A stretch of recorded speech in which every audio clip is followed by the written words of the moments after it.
Regular computers handle information by breaking it down into bits.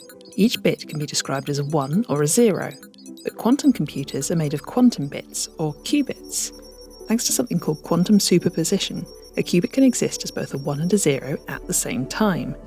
Superposition is a quality of quantum mechanics that means that a particle or a photon can exist in all of its possible states at the same time, and will only settle on a state when it is forced to decide by being observed.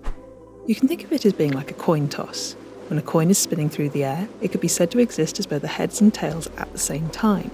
It's only when the coin is observed by landing on a tabletop that it decides which state to occupy. Quantum computers are made up of multiple entangled qubits, with all of their superpositional states connected together.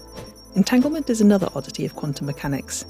At its most simple, it means that two or more particles are connected through a sort of quantum Wi-Fi network. This connection means that each of the qubits reacts to a change in another qubit's state instantaneously, no matter how far apart they are. So just by measuring the properties of one entangled qubit, you can instantly know the properties of its partners without having to look at them. Because each qubit exists in multiple states, it can make multiple calculations simultaneously. Add more entangled qubits, and the number of possible calculations the quantum computer can make increases exponentially. What it means is, rather than having to run a calculation many times, you can, in theory, run every conceivable calculation at once. Imagine you're a delivery company and you want to pick the best route from A to B, but you also have to make 150 deliveries on the way.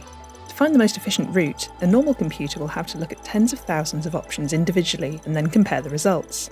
Because the quantum computer exists in many states at once, it can look at many different routes at once and determine the best ones almost instantaneously.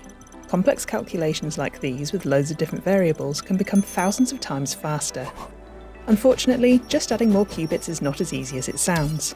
Adding more bits to a normal computer is simple, but in quantum computers, the more qubits you have, the more unstable the system becomes. This makes it incredibly difficult to add more qubits and scale up a quantum computer processor.